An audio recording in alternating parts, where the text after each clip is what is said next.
Oke, selamat sore, salam sejahtera untuk kita semua. Di sini saya Suparti Julian Sudirgaun dari jurusan akuntansi kelas M akan mempresentasikan kontrak konstruksi jangka panjang dari mata kuliah akuntansi keuangan menengah 2. Kontrak konstruksi adalah kontrak yang secara khusus dinegosiasikan untuk konstruksi suatu aset tunggal seperti bangunan, jembatan, bendungan, jalan, atau beberapa aset yang saling bergantung dalam rancangannya. Teknologi, fungsi atau tujuan penggunaan seperti konstruksi kilang minyak. Kontrak konstruksi biasanya terdiri dari dua jenis kontrak, yaitu kontrak harga tetap dan kontrak biaya plus.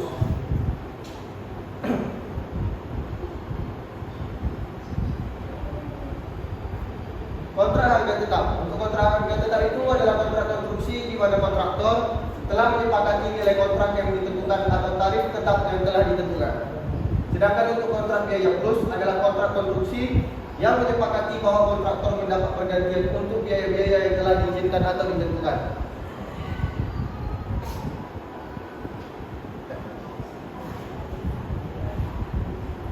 Penentuan nilai pendapatan kontrak, contohnya yaitu suatu kontrak memuat klausul tentang eksplorasi biaya atau penyesuaian biaya untuk menyesuaikan harga kontrak terhadap tingkat inflasi yang diumumkan pemerintah. Nilai kontrak sebesar 2 miliar dan tingkat inflasi 7%. Tentukan jumlah kenaikan atau penurunan pendapatan kontrak pada periode tersebut. Peningkatan inflasi 7%, maka 2 miliar dikali 7%. Hasilnya adalah 14 juta. Sehingga pendapatan kontrak naik sebesar 14 juta. Terkadang suatu kontrak konstruksi memuat penalti karena keterlambatan penyelesaian pekerjaan oleh kontraktor. Sedangkan nilai yang disetujui dalam kontrak awal adalah 3 miliar, penalti yang disetujui adalah 2 juta per hari. Jika mengalami keterlambatan 10 hari, maka pendapatan kontrak akan turun sebesar 20 juta. Yang didapat dari 2 juta dikali 10 hari. Pengakuan pendapatan dan beban kontrak. Pengakuan pendapatan dan beban kontrak dibedakan menjadi dua metode. Yaitu yang pertama metode persentase penyelesaian dan yang kedua metode biaya terpulihkan. 1. Perhitungan persentase penyelesaian. Rumusnya adalah persentase penyelesaian sama dengan akumulasi biaya yang terjadi sampai akhir periode per estimasi total biaya yang paling mutakhir. Ketika persentase tersebut akan menjadi dasar perhitungan pendapatan atau laba sehingga perhitungan berubah menjadi akumulasi pendapatan atau laba yang diakui sampai akhir periode sama dengan persentase penyelesaian dikali estimasi total pendapatan atau laba. Beda dengan ketika kita ingin mengukur pendapatan, maka kita menggunakan perhitungan pendapatan periode berjalan atau laba sama dengan akumulasi pendapatan atau laba yang diakui sampai akhir periode dikurang estimasi total biaya pendapatan atau laba yang sudah diakui sampai periode sebelumnya. Contoh perhitungan dengan cost to cost basis. PT Buana Karya merupakan kontraktor yang berspesialisasi dalam pembangunan jalan. Saat ini mempunyai kontrak untuk membangun jalan senilai 18 miliar. Estimasi biaya kontrak adalah 16 miliar. Periode pekerjaan memakan waktu selama 3 tahun. Pada akhir tahun kedua, estimasi biaya kontrak meningkat dari 16 miliar, maka menjadi total 16 miliar 200 juta rupiah. Kita bisa menyelesaikan dengan melakukan perhitungan penyelesaian pekerjaan konstruksi. Terdapat di sini data-data PT Buana Karya pada biaya kontrak yang terjadi di tahun pertama 4 juta, tahun kedua 11 juta 694 ribu, tahun ketiga 16 juta 200 ribu. Biaya kontrak untuk menyelesaikannya pada tahun pertama 12 juta, tahun kedua 4 juta 536 ribu, sedangkan tahun ketiga tidak ada. Untuk tagihan cermin, tahun pertama 3 juta 600 ribu, tahun kedua 9 juta 600 ribu, tahun ketiga 4 juta 800 ribu. Lalu penerimaan kas, tahun pertama 3 juta, tahun keduanya 7 juta, tahun ketiganya 8 juta. Perhitungan tahap penyelesaian pekerjaan konstruksi menggunakan proporsi biaya terhadap total estimasi biaya yang paling mutakhir adalah sebagai berikut. Yang dihitung dalam ribuan rupiah. Terdapat di sini tabel perhitungan penyelesaian pekerjaan konstruksi. Pertama yaitu harga kontraknya pada tahun pertama 18 juta, tahun kedua 18 juta juga, dan tahun ketiga sama seperti 18 juta. Lalu dikurangi estimasi biaya. pada tahun pertama yaitu biaya kontrak yang terjadi 4 juta. Lalu yang di tahun kedua biaya kontrak yang terjadinya 11.664.000. Lalu yang ketiga 16.200.000. Untuk biaya kontrak untuk menyelesaikannya yaitu 12 juta pada tahun pertama, tahun kedua 4.536.000. Lalu tahun ketiga tidak ada. Lalu ada estimasi total biaya kontrak. Pada tahun pertama 16 juta, tahun kedua 16.200.000 dan tahun ketiga sama seperti 16.200.000. Lalu ada estimasi laba kotor. Tahun pertama 2 juta, tahun kedua 1.800.000, tahun ketiga 1.800.000. Persentase penyelesaian pada tahun pertama 25%, yang hasilnya 4 juta rupiah dan 16 juta rupiah. Sedangkan tahun kedua 72%, hasilnya 11.664.000 dan 16.200.000. Untuk tahun ketiga 100%, hasilnya 16.400.000 dan 16.400.000 juga. Dari hasil tersebut, estimasi pendapatan, beban dan laba yang diakui oleh PT Buana Karya sebagai berikut. Tahun pertama, untuk mencatat biaya konstruksi pada tahun pertama, pekerjaan dalam prosesnya didebit 4 juta, untuk material, kas, utang dan lainnya dikredit 4 juta. Sedangkan tahun kedua, pekerjaan dalam proses didebit 7.664.000. Sedangkan material, kas, utang dan lainnya di tahun kedua dikredit 7.664.000. Lalu pada tahun ketiga, pekerjaan dalam proses didebit 4.536.000 dan di material, kas, utang dan lainnya diletak di kredit 4.536.000. Lalu yang kedua, untuk mencatat tagihan cermin. Piutang usaha pada tahun pertama 3.600.000 dikredit debit, untuk terminnya dikredit 3.600.000. Lalu di tahun kedua, piutang usaha didebit 9.600.000, sedangkan untuk di termin dikredit 9.600.000. Lalu tahun ketiga, piutang usahanya 4.800.000, untuk termin dikredit 4.800.000. Yang ketiga, untuk mencatat penerimaan tagihan. Di kas pada tahun pertama di debit 3 juta rupiah, sedangkan piutang usaha dikredit 3 juta rupiah. Untuk tahun kedua, kasnya didebit 7 juta rupiah, piutang usahanya 7 juta rupiah dikredit. Lalu di tahun ketiga, kas didebit 8 juta rupiah, piutang usaha dikredit 8 juta rupiah. Pada contoh ini, perusahaan menggunakan basis proporsi biaya dalam mengukur persentase penyelesaian pekerjaan yang digunakan untuk menentukan jumlah pendapatan dan laba yang diakui. Estimasi pendapatan, beban dan laba yang diakui oleh PT Buana Karya adalah seperti pada tabel berikut dalam ribu rupiah. Pada tahun pertama, akumulasinya didapat dari pendapatan 18 miliar kali 25%, yaitu hasilnya 4.500.000. Lalu untuk bebannya 4 juta, jadi laba kotornya 500.000. Untuk diakui di periode berjalan 4.500.000 untuk pendapatannya dan bebannya sama juga seperti 4 juta rupiah. Dan laba kotor ini tetap menjadi hasil yang sama, yaitu 500.000 rupiah. Lalu tahun kedua, untuk diakumulasi dalam pendapatan 18 miliar dikali 72%, yaitu hasilnya 12.960.000. Sedangkan bebannya 11.664.000. Jadi laba kotornya 1.296.000. Diakui di periode lalu pendapatannya 4.500.000 rupiah dan bebannya 4 juta rupiah. Jadi hasilnya untuk di laba kotor 500.000 rupiah. Sedangkan diakui di periode berjalan pendapatannya 8.460.000 dan bebannya 7.664.000 dan laba kotornya yaitu 796.000. Dan tahun ketiga, akumulasinya untuk pendapatan 18 juta didapat dari 18 miliar kali 100%. Sedangkan untuk bebannya 16.200.000 rupiah, jadi laba kotornya 1.800.000.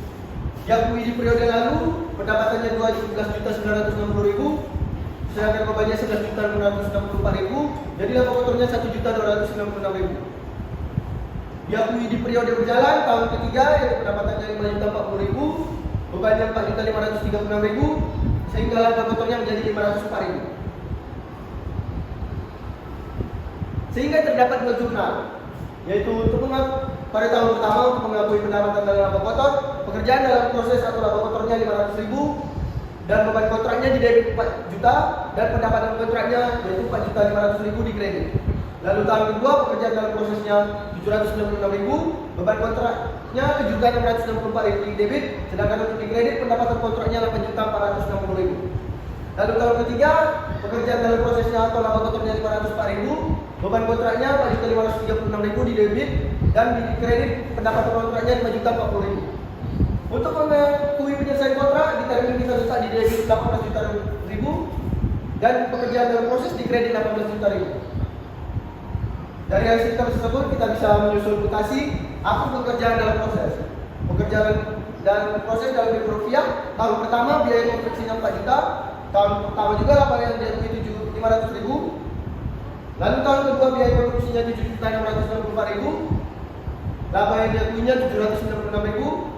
Sedangkan untuk tahun ketiga biaya konstruksinya 4.536.000 dan laba yang diakuinya 504.000. Totalnya itu 18 juta. Pada akhir tahun ketiga untuk proyek yang sudah selesai menjadi 18 juta rupiah. Totalnya juga seperti sama yaitu 18 juta rupiah. Setelah kita menghitung dengan metode persentase tadi, selanjutnya kita menyajikan laporan keuangan dalam bentuk laporan laba rugi dan laporan posisi keuangan. Terdapat di sini dua tabel. Yang pertama laporan laba rugi komprehensif PT Buana Karya pada tahun pertama pendapatan kontraknya 4.500.000 rupiah, beban kontraknya 4 juta rupiah, laba kotornya 500.000 rupiah. Untuk tahun kedua pendapatan kontraknya 8.460.000 rupiah, beban kontraknya 7.664.000 rupiah, jadi laba kotornya 796.000 rupiah.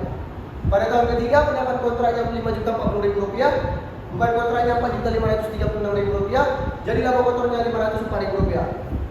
Lalu ada tabel kedua laporan posisi keuangan PT Buana Karya dalam rupiah. Tahun pertama aset lancarnya tagihan kotornya 900.000, piutang termin 600.000, jadi dia untuk utang brutonya 0 rupiah. Lalu pada tahun kedua tagihan kotornya 0 rupiah, piutang terminnya 3.200.000 rupiah, jadi utang brutonya 240.000. Untuk tahun ketiga kosong, jadi 4.500.000. Untuk tagihan kotor tadi yang 900.000 kita dapat dari 4.500.000 dikurang 3.600.000. Untuk yang 240.000 kita dapat dari 900.000 ditambah 8.460.000 lalu dikurang 9.600.000 rupiah. Untuk hasil tahun ketiga yang hasilnya 0 kita dapatkan dari negatif 740.000 ditambah 5.040.000 dikurang 4.800.000. Pada catatan atas laporan keuangan, perusahaan mengungkapkan hal-hal sebagai berikut. 1. Jumlah pendapatan kontrak yang diakui sebagai pendapatan pada periode. Kedua, metode yang digunakan untuk menentukan pendapatan kontrak yang diakui pada periode. Lalu yang ketiga, metode yang digunakan untuk menentukan tahap penyelesaian kontrak.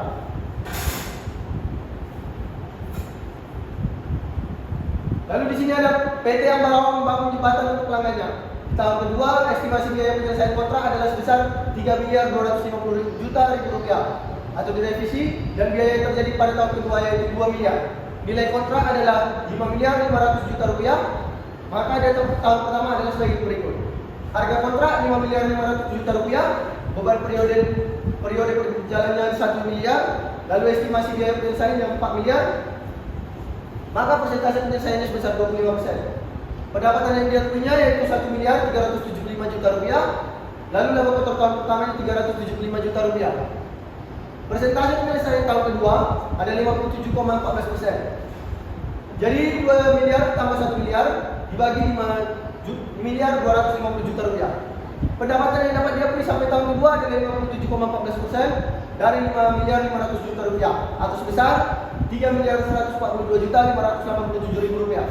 Pendapatan diakui pada tahun kedua sebesar 1.767.587.000 rupiah diperoleh dari 3.142.507.000 rupiah dikurangi pendapatan yang sudah diakui tahun pertama yaitu 1.375 juta rupiah.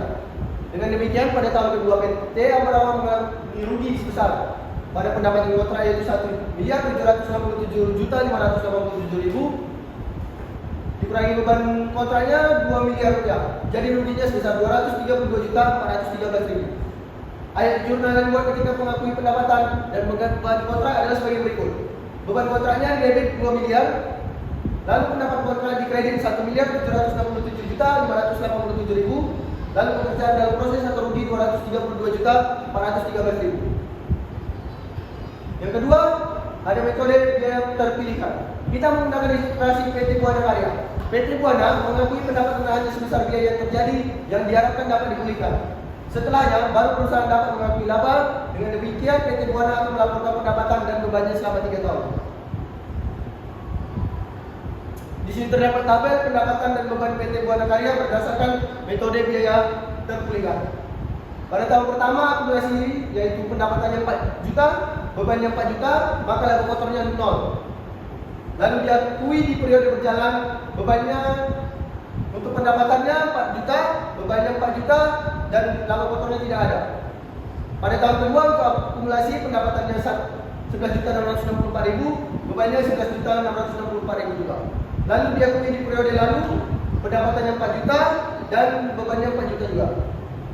Diakui di periode berjalan pendapatannya 7.664.000 dan bebannya 7.664.000. Metode biaya terpulihkan.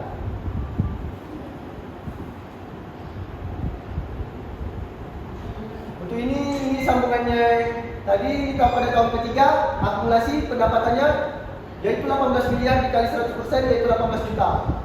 Lalu bebannya dari 16.200.000, maka laba kotornya 1.800.000. Untuk diakui di periode lalu pendapatannya 11.664.000 dan bebannya sama juga seperti 11.664.000. Sedangkan diakui di periode berjalan pendapatannya 6.336.000, bebannya 4.536.000, maka laba kotornya 1.800.000. Untuk jurnal mengakui pendapatan dan beban kontrak selama periode adalah sebagai berikut. Tahun pertama untuk mengakui pendapatan dan beban terkait pekerjaan dalam proses atau laba kotor tidak ada, dikarenakan beban kontraknya 4 juta dan pendapatan kontraknya 4 juta.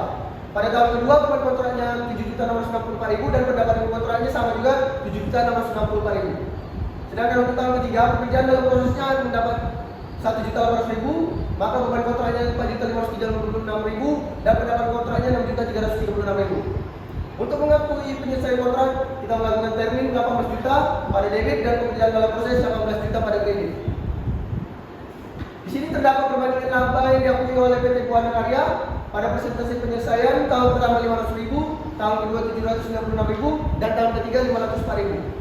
Biaya terpulihkannya tahun pertama 0, tahun kedua 0 dan tahun ketiga 1.800.000. Sekian presentasi dari saya. Mohon maaf jika ada kesalahan kata. Sekian dan terima kasih.